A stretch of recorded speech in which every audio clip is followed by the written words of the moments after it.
안녕하세요. 결혼한 지 7년 된 5살 난 딸아이를 키우고 있는 30대 워킹맘이에요. 직장 생활하면서 애 키우라 힘들 때는 모른 채 하시더니 이제 와서 합가 타령하시는 시어머니 때문에 아주 환장하겠어요. 그나마 중간에서 남편이 자기 역할이라도 똑바로 해주면 좋을 텐데 남편은 남편대로 자기 어머니 마음 상할까봐 걱정이라며 할 말도 제대로 못하고 그러니 저만 나쁜 사람이 되더라고요.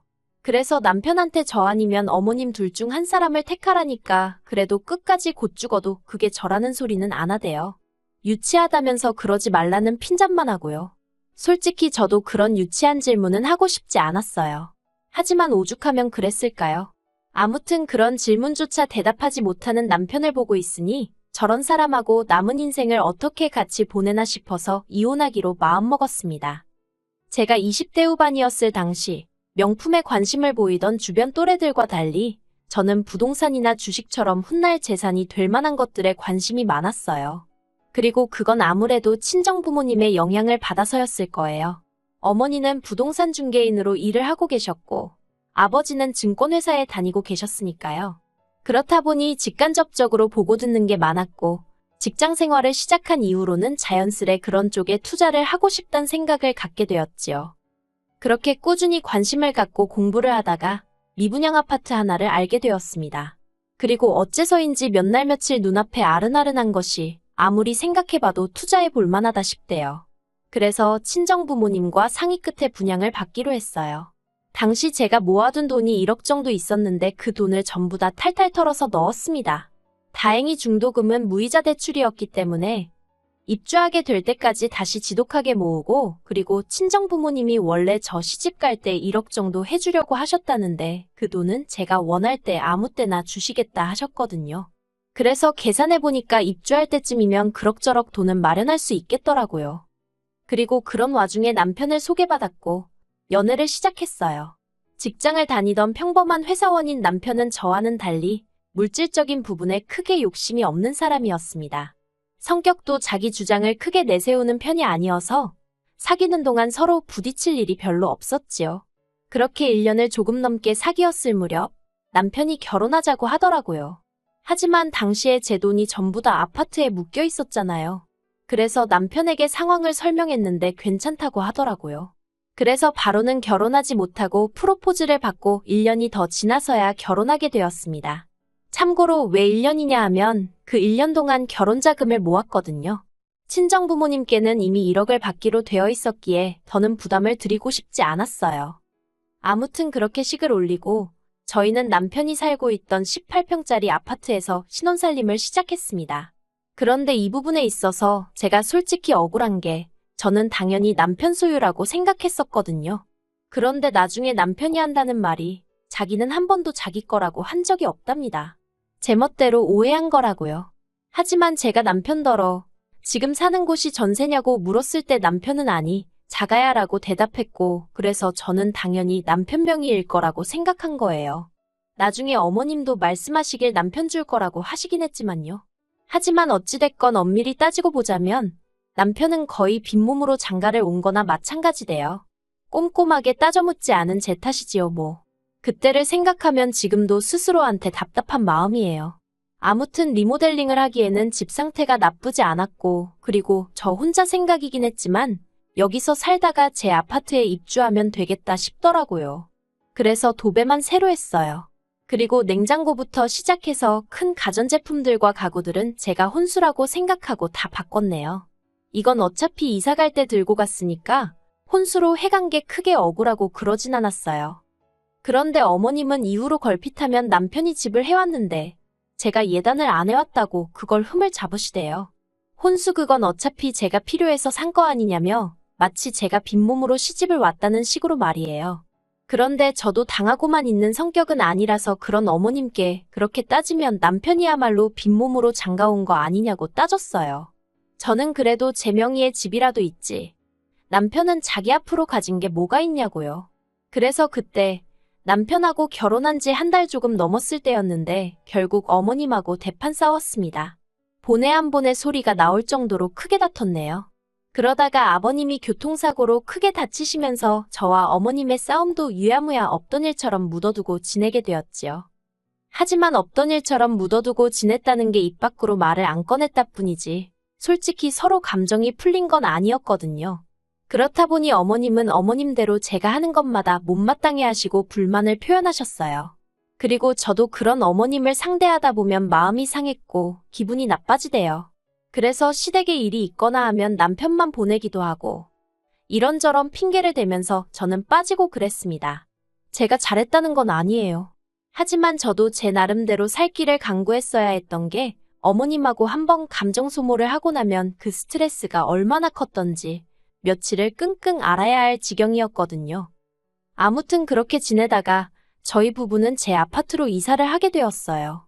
그리고 딱히 부족한 것도 없었지만 시댁에서도 금전이든 뭐든 어느 쪽으로든 도움을 주실 생각은 안 하시대요. 솔직히 말해서 기대가 없었기 때문에 서운하고 그런 것도 없었습니다. 어머님이 그 말씀을 하시기 전까지는 말이죠. 저희 이사하기 일주일 전쯤이었어요. 어머님 댁에 갖다 드릴 게 있어서 남편과 들렸는데 어머님이 대뜸 그동안 당신 집에서 월세도 안 내고 공짜로 먹고 자고 하지 않았냐면서 그것만 해도 따지면 한 달에 못해도 200만 원 가치는 될 거라는 거예요. 그러고는 그렇게 따지고 보면 당신이 그만큼 돈으로 지원해 준 거나 다름이 없다면서 어디 가서 시댁에서는 뭘 해줬느니 안 해줬느니 그런 소리 하면 안 된다나요? 어디 가서 그런 소리 할 생각도 없었지만 어머님의 계산법은 도대체 어디서 나온 건지 100번 양보해서 어머님이 아무것도 못 해준 게 민망해서 그러셨는지도 모르겠지만 그런데 남편까지도 어머님 말씀이 일리가 있다고 동조를 하는 꼴을 보고 있자니 이해고 뭐고 하기도 싫고 그나마 남아있던 정도 뚝 떨어지대요. 그래서 그때부터는 정말 최소한의 도리만 하고 살았어요. 그리고 저는 얼마 후 아이를 가졌습니다. 입덧이 심하지 않아 임신해 있는 동안에도 8개월 내리 출퇴근을 할 수 있었어요. 입덧이 심해서 회사를 관두는 사람들도 심심치 않게 봤던지라 걱정이 많았는데 다행이다 싶었지요. 그런데 진짜 문제는 육아였어요. 사내 규정대로라면 육아휴직은 1년까지 쓸 수 있었지만 솔직히 저희 사무실 안에서 그걸 1년 다 쓰는 사람은 없었거든요. 그리고 제가 굳이 그 스타트를 끊고 싶지도 않았고요. 그래서 남편에게 육아휴직 신청을 하라니까 남편 회사는 남편 회사대로 구조조정 중이라서 눈치가 보인다고 하는 거예요. 막말로 육아휴직 냈다가 돌아왔는데 자기 자리가 없어지기라도 하면 어떡하냐고요. 그러면서 자기가 어머님한테 한번 부탁을 드려본다더군요. 하지만 결론부터 말하자면 어머님이 단칼에 거절하시더랍니다. 이제 자식들 다 키워놓고 놀러도 다니고 좀 자유롭게 살려고 하는데 그게 무슨 소리냐면서 못해주신다고 했다는 거예요. 그리고는 저희 어머니를 지칭하시며 거긴 나이도 어리지 않냐면서 거기다 맡겨라고 하셨다대요. 그뿐만이 아니었습니다. 그러면 그냥 남편도 알겠다고 대충 얼버무리고 오면 되지. 어머님 앞에서 저희 친정어머니께 전화를 드렸더라고요. 그리고는 어머님이 시키는 대로 손녀 좀 봐주실 수 없겠냐고 부탁을 드린 거지요. 그래서 저희 어머니가 저희 애를 봐주기 시작하셨어요. 매일같이 하원을 도와주시고 저녁도 차려주시고 그러셨지요. 저녁은 안 해주셔도 된다고 극구 말렸는데 회사에서 종일 시달리고 퇴근했을 딸이 부랴부랴 부엌에서 고생할 거 생각하니까 마음이 안 좋다고 하시면서 어떻게든 한 끼는 차려주고 가시더라고요. 그래서 남편과 상의 끝에 한 달에 100만 원씩 드리기 시작했습니다. 원래는 시터를 써도 200은 준다는 말에 200에 맞춰드리려고 했는데 그러기엔 형편이 빠듯하기도 했고 친정어머니도 부담스러워 싫다며 손사래를 치셨거든요. 그래서 100만 원씩 드리고 남은 100만 원은 제가 모으기 시작했어요. 혹시 큰돈 들어갈 일이 생기거나 근사한 선물을 해드리고 싶을 때 쓰겠다는 생각이었지요. 그리고 한편 친정어머니가 저희 애를 봐준다는 소식은 당연히 어머님 귀에도 들어간 모양이 돼요. 어머님이 웬일로 저한테 전화를 하셔가지고는 너네 엄마가 고생이 많네 어쩌네 하시더니 대뜸 그래서 애 봐주고 돈도 받아가냐 그러시는 겁니다. 생각지도 못한 질문이었지만 네 그렇다고 했어요. 그랬더니 어머님이 할머니가 손녀를 봐주는데 무슨 돈을 받냐면서 할머니 입장에선 손녀랑 하루 종일 있으면 안 심심하고 좋지. 손녀가 효도하는데 돈까지 받아가냐는 식으로 말씀을 하시는 거예요. 하지만 어머님의 막말은 그게 다가 아니었습니다. 지금이야 집값이 많이 떨어졌다고 뉴스에 나오고 있지만 제 아파트는 그래도 제가 처음에 분양받았을 때랑 비교하면 3배 가까이 올랐거든요. 그리고 그렇게 작년 재작년에 비해서 크게 떨어지지도 않았고요. 그리고 이 사실을 알게 되신 어머님은 작년부터 그렇게 집값이 올랐다면서 어쩌고 하시더니 급기야 이참에 당신들 아파트도 팔고 저희 아파트도 팔아서 그 돈 다 합쳐서 어디 단독주택 하나 지어서 같이 살면 좋겠다. 무슨 말도 안 되는 소리를 하시는 거예요. 사실 아버님 건강이 많이 안 좋아지시면서 어머님이 전보다 밖에 자주 못 나가시고 아버님 옆에 붙어 있어야 하는 상황이 잦아졌거든요. 그러니 그런 생각을 하게 되신 것도 같아요. 하지만 아무튼 어머님 아버님 사정이 어떻건 간에 저는 그렇게 같이 살 이유가 없었지요. 물론 어머님 아버님 면전에다 대고 싫다 못 산다 할 수는 없어서 어머님이 그런 이야기를 꺼내실 때마다 그저 앞에서 적당히 웃어 넘겼지만요. 대신 남편더러 나 없는 자리에서 확실히 이야기해 놓으라고 했어요.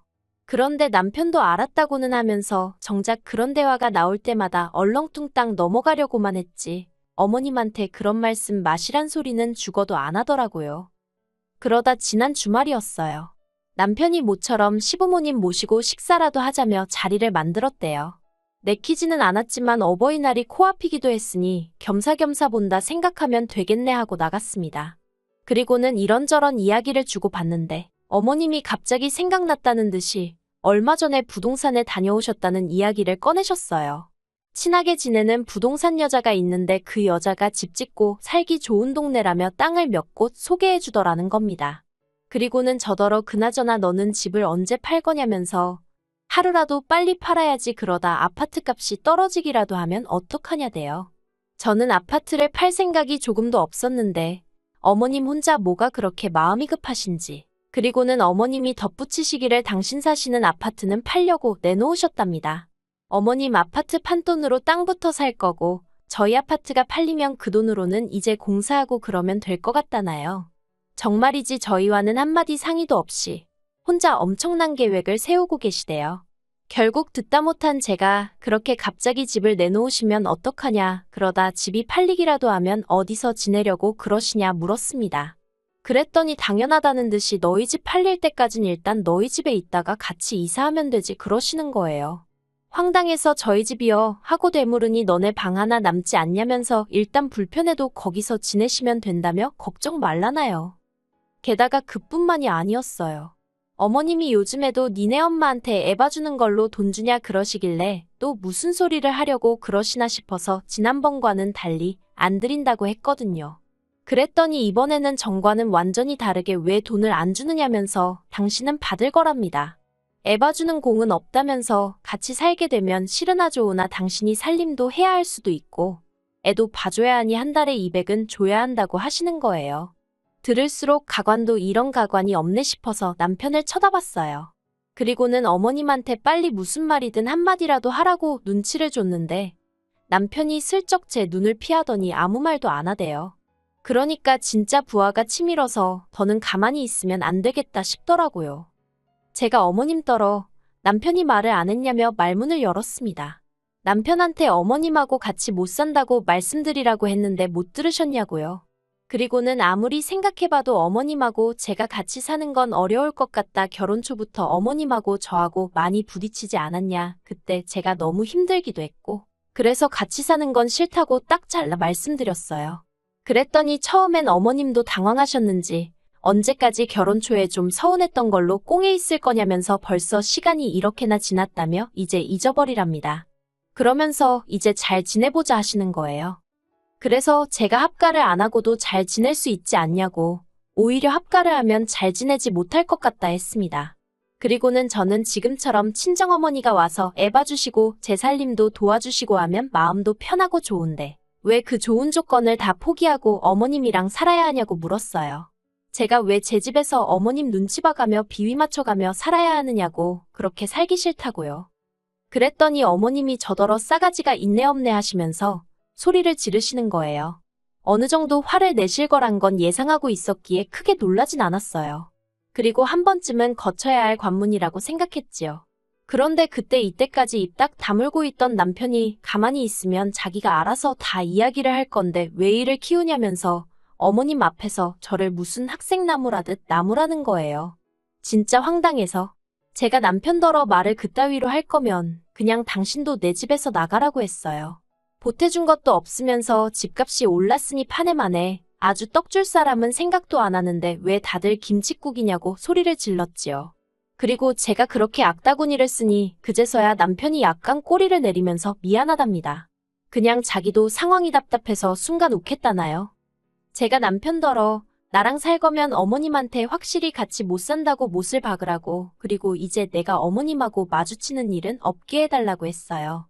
한마디로 어머님하고 나 둘 중에 하나만 고르라는 얘기야 하니까 남편이 곤혹스러운 표정으로 시간을 좀 달랍니다.